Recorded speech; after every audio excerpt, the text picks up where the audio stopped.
Um, how did practice go today? It sounded like you had a few stern words towards the end there. Yeah, it wasn't our best. A little bit of a tough day when you have a couple different people. We went pretty hard yesterday, so we kind of scaled back for a couple folks today, and I don't know if that like derailed our focus a little bit because it wasn't the whole group out there for the entire practice, but we should be able to handle all of those situations better than we did. But sometimes it's a reflection of having 4 practices in a row. You don't tend to have 4 good ones. So hopefully this was our one that we can move on. That like a focus kind of thing? Yes. Talk about? Yes, it was. Can you update us on Maisha? Mai is doing much better, up walking around. Will travel with us and we will have a better look tomorrow and see whether she's, we'll list her on the injury report for Friday. We won't make a determination before tomorrow. You said what it was? It was, yeah, a stinger or something like a stinger. She got a little bit of whiplash, just as she got hit, but just sore and doesn't seem to be kind of any residual pain. Yeah. Above the shoulders, kind of Yeah, above the shoulder, in the shoulder, kind of, yeah, shoulder, neck. Nothing that would be like concussion protocol. No, not her head. Yep. When we came in, Shakira was in the training room. She came out late. Everything good with her, or is there anything pop up? Just I think a little sore from yesterday, but should be fine as far as I know. Good thing that Seattle got their first one last night. That I don't have that kind of.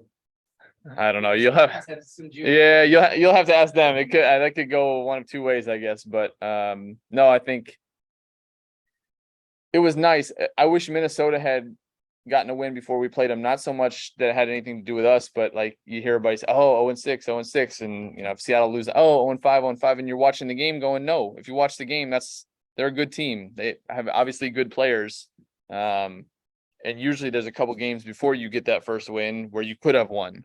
And so, now there's no excuse to not be ready for them. There wasn't before, but now there's not that. Yeah. This trip, you guys don't get to do more. No, sure. Oh, you're good. This isn't one of the charter situations, right? Even though it's Definitely no, we're not chartering. And the last one, I wanted to ask about Elena's minutes. I know last game, the second game back to back, said you hope they stay with some, and then I think she played 34 anyway. Yeah, she was scheduled to play a few less, and then that end of the third quarter, I gave the hook to the group that was in and put her and Shakira back at the quarter when I probably would have liked to put them in around 7-minute mark. So that was probably the difference in the couple of minutes. But I know I don't want to play her those minutes every game going forward. Say, are you watching that overall? I think that's tied for most of her career and number 8 in the league. Yeah, I mean, she feels good and she feels strong. It's in some ways more about when I get her breaks than the total, and how we manage the stretches she's in there and how we use it around timeouts and things like that, what the turnaround is with travel or the previous game. So there's a lot of things that go into it, but it's crazy right now. If you look around the league, there's a lot of people playing. I mean, I think there's 27, or maybe not after last night, but 27 or 28 players playing over 30 minutes a game. So, people are riding their stars or key players early. I think I was able to get a couple of the guards under 30 the other night. So we'll try to keep that, but other people got to play well and earn their minutes. Thank you. Just watching Seattle against LA, obviously no Bird, obviously no Stu, but what is it about their team dynamic that's different this year overall? And what are you looking to approach the game with? I mean, Jules, the head of the snake for them right now. She's obviously playing great. Ezzy has taken another jump, in my opinion, and everybody could see how good she was going to be, and just keeps getting better. They've got a bunch of new faces, and so it's a game where we have to spend a little bit more time talking about personnel. Just our players may not know some of the players on that team. You have international players and young players. Saw somebody like Jordan Horston have a good game last night.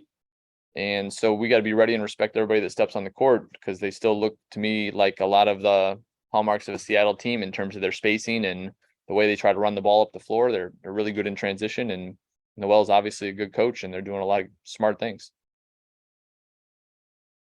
Coach, speaking of having a conversation at the end of practice today, I know when assistant coaches are able to have relationships with their players that maybe the head coaches can't have. Now that you're moving into that head coach role, how is that dynamic of still having those relationships, but now you're the one that are having those sterner words that they can practice and having stronger conversations about the players, their roles on the team? How are you navigating those relationships? I mean, you can't just be the one that only has the stern words. So, I try to make sure that when I do something like that, or, not something like that, but when I express that I'm not happy with something, that we've got a base and an understanding for what our standards are. And so it's not about what I want or what I'm not happy with or what I'm happy with. It's about what our team needs to do to be successful. So it's my job as the head coach to hold us to the standards we expect of ourselves. And that's pretty much it. It's no personal agenda of mine. And I want to go back to when you guys first brought Elena in several years ago. How did maybe her demeanor and her approach to speaking change this organization as a whole? Not talking about her skill set. Yeah. The way she comes into. She's an unselfish superstar, which is, the key, I would say, to any great team. And there's been good teams with selfish superstars, but if you're trying to build an organization that does things the right way and acts the right way, I'm sorry, there's been teams with unselfish superstars that have won championships and been successful, to be clear. Our league, NBA, whatever. But she sets the tone, because if your best player is all about team and all about winning, it's hard to have other people there who aren't that way. And so one of the things we sold her on coming here was we would put more expectations on her as a leader. And Christy, at the same time, when she came, we said the same thing. And so I think she's taken that to heart. She's given a lot of thought and effort into what her voice needs to be for this team, how she carries herself. One of the great things about having her healthier is being back in practice day to day. So that, like I said yesterday, it's that voice is more consistent day to day, and not just on, game days or when she's feeling good. And so she sets the tone. It's good to see her speak up a couple days in a row, because, if you can't follow her, given the standards she holds herself to, you're probably doing something wrong. And that goes for players and coaches. Yep. Any other in-person questions? Then I think that's it, Coach. Thank you. Thank you all. See you on the other end. What's going on? Eric, just kind of, we heard him a little stern. At Yeah. Practice. Yeah. He talked about, need a little bit better focus. For sure. How was the day? How did you see it? Yeah. You guys was it just one of those days where it's a little, Yeah, you guys wanted to be? for sure. Every day is an opportunity to get better. And we're still figuring each other out. I know, like, some people have different goals but we can't time it. We can't match anyone else's journey or our journey in previous years to the journey this year. So it might take a little bit longer. It might take longer, but we can't waste days. And I'm not saying today was a waste, but we needed what he said today as a wake-up call. But we have a tremendous opportunity this upcoming week on the road to bounce back and build on what he talked about today. You guys, how do you approach the road? This is the first multi-city road trip. Mhm. What's the feel kind of going into this? It's weird. You guys have had these schedules. Yeah. A lot of games. Right. Spurts. Yeah. This is the first road one. Mhm. What's just the feel and mindset going? Yeah, just one game at a time. Seattle's a great team, despite what their record shows, and they play well at home. Their crowd is great. Their arena is great. I mean, so we can't take them lightly at all. But like I said, this is a tremendous opportunity for us to build on things that we've been talking about in this week of practice and things that Coach just talked about today. And just how about yourself Mhm. for this really stretched season? How Mhm. are you feeling? Yeah. I'm sure you'd like a few more shots. For to sure, drop, for sure. Are you staying in a good space, or are you just staying patient? Absolutely. It'll come? Absolutely. Just trusting the process as well and staying consistent. Not getting too high, not getting too low, but coming in and just doing what I do consistently and not dropping off as far as just recovering my body and getting the shots. And then just from game to game, just seeing what shots I get within the game and then practicing those game-like shots after practice, before practice, and within practice as well. But liking the shots that you're getting. For sure. that you're getting. For sure. Mm-hmm. Thank you. No problem. with Seattle looking a lot different personnel wise. They did fight and scrap. They and did. win last night. What did you see Mhm. from Seattle with all their new pieces? They're aggressive on offense, they're aggressive on defense. And so it's just going to take a matter of us matching that energy and matching that intensity. And as I mentioned, their crowd, they feed off of their crowd, and their crowd is really engaged. I love the atmosphere. And I think our team embraces it. But it's going to be a matter of matching the energy and staying aggressive on both sides of the ball for sure. Speaking of matching, you could be matched up with Jewel Lloyd. For sure. who is in a different role Yeah. this year for the squad. What do you anticipate from that matchup? Every single look. Drew. Jewel is a great player. I think one of the best guards in the league. And just being able to make things difficult. When you have a player like that, they're gonna make shots. They're gonna make difficult shots. But limiting her touches helps as well. She can't score if she doesn't have the ball. And just making it difficult for her, giving her different looks, not making her feel comfortable. As a pre-mentioned road trip, we've got multiple games, Mhm. cities. How can a road trip like this, where you guys are gonna be able to bond off the court? Yeah. because You don't bond here. How can that really help you guys in this? Yeah, for sure. Just getting just that communication, building that communication off the court, I think will help tremendously off the court, and just understanding, just thought processes and how people look at the game off the court, as well as on the court, or people even just taking their space to step away from basketball, and then coming back together. But I'm excited for the road trip. I'm excited for, like I said, this next stretch of games, because we had a little break to build on things that we saw that we need to work on. And just putting it all together. Just one more. Yeah.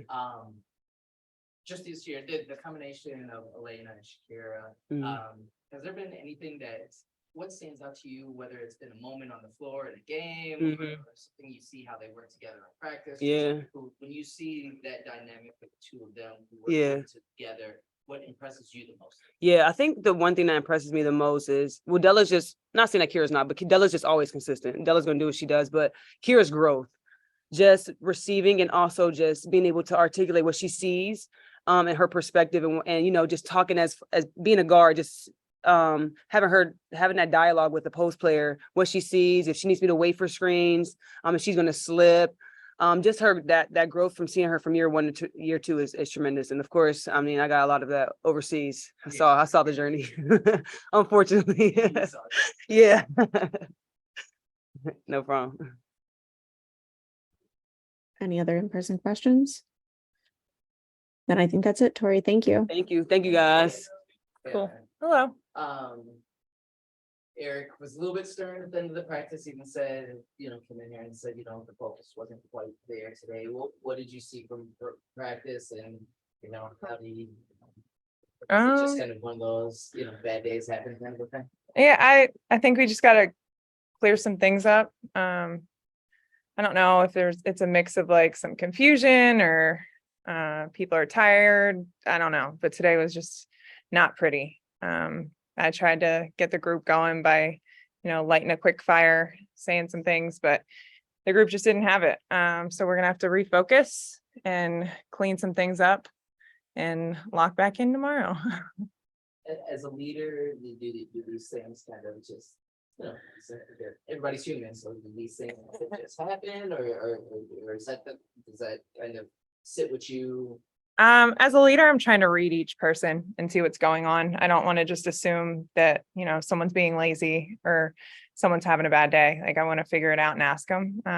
Or if they're confused, let's clear it up. Like, a lot of times when you see people hesitating or they're just not, going with full on effort, they're confused. So how can we clean things up and shore it up? And then you feel more confident and you're able to, go through the practice and show better effort. So it's kind of good we're going on the road, because I'll get a feel for everyone, kind of talk to different people, see what they're feeling, and get the group together. I was looking at your minutes here. It's like you're having a career high in minutes right now. Is it from Chicago or Yeah. here? Wow. Yeah. Okay. And number 8 in the league right now. How does the body feel, and does that surprise you, the minutes that you're logging? I know we've talked so much about you getting stronger and being ready for a workload, but Yeah. does this even surprise you a little bit? A little bit, but the games have been so close. It's kind of like we just had to play more minutes. So hopefully when we start figuring things out and if we get a lead, we can hang on to a lead. So we won't have to play as many minutes, but it's why I work so hard in the off season to be able to. And I mean, there's different games, different things are going to be asked of you. Sometimes you might have low minutes, but it felt like way more rigorous. Sometimes you have way high minutes, but the game just wasn't as physical. So all those things go into it. It's not just like set minutes means you feel the same each time. Yeah. Cool. With Seattle having a lot of different faces. Yeah. Stewie, but still Jewel Lloyd. Yes. And the philosophy that they like to play with. What are you anticipating from the 2 games coming up this weekend? Yeah, it's going to be a fight. They play really hard. Some of those new faces just play hard all the time. They're going to have the effort. Then you've got a player like Joel who is going off. It feels like every single night, and she's just such a good scorer, but she's facilitating, and she's obviously in a comfortable place, feeling really good about herself. And then you add their crowd, which is such a fun place to play. It's going to be a dogfight, both games. And then with what you've seen from the new faces, in terms of matchups, what do you foresee or anticipate with what they're going to bring to you and what you could bring to them? Probably, some more of the same where they're loading up the paint on me. I could see either them jamming my screens or even switching and then sending doubles and sometimes triples. So today we worked on some screening angles, just trying to figure out ways to open up the floor a little bit better. And again, our focus on spacing and pace has to be there. So, can't muck it up so much and clog. Yeah. Good.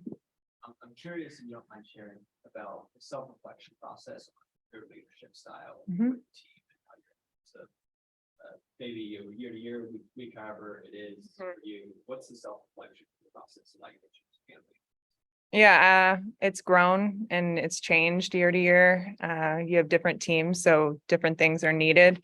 When I started out early in the league, it was always lead by example, which I do every single day. But then kind of became finding my voice a little bit where it was like, give those big speeches that were needed. But now all those things, but also knowing like direct speech and direct communication, like, hey, set this screen. Hey, I'm coming to the elbow, hit it, go back door. Like more direct communication where we can solve a problem in game, in practice. That's what I'm trying to work on. If you don't mind going back first, what type of leader did you want to be when you came in, and how is that you kind of talked about it there, how has that progressed to who you are now? Yeah, I just wanted to be myself. And I feel like that's how you can be the best leader that you possibly can be, is just be who you are and allow it to unfold how it does. So when I first came in, it was kind of just me trying to get a feel for the team. I wasn't like, I'm here, I'm the leader. Like in no way was it that way. It was kind of just building relationships and kind of getting comfortable with it and slowly stepping it up each year. Mm-hmm.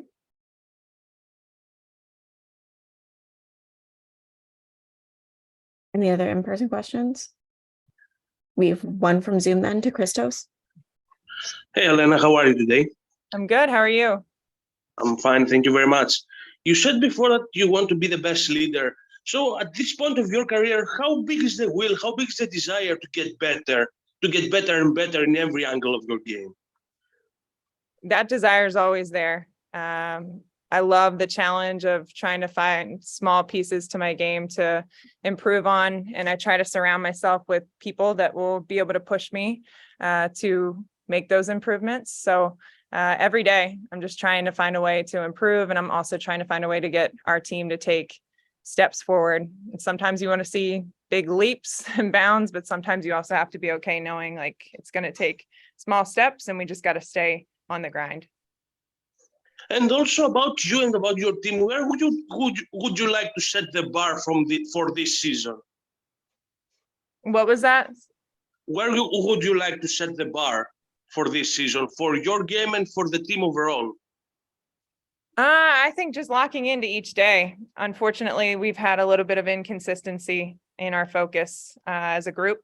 And I think the first thing that has to come is the locking into the day and improving each day, because you really can't look at big picture until you can put really good days together. So for me right now, it's just keeping the focus on the process and the day that we're in, and just staying present, because that's really all you can control. Thank you very much. Thanks. Cool. Good, Thank you, Elena. guys. Thank you. All right, thanks. That concludes media. We will send out more information for the coming days. Thank you.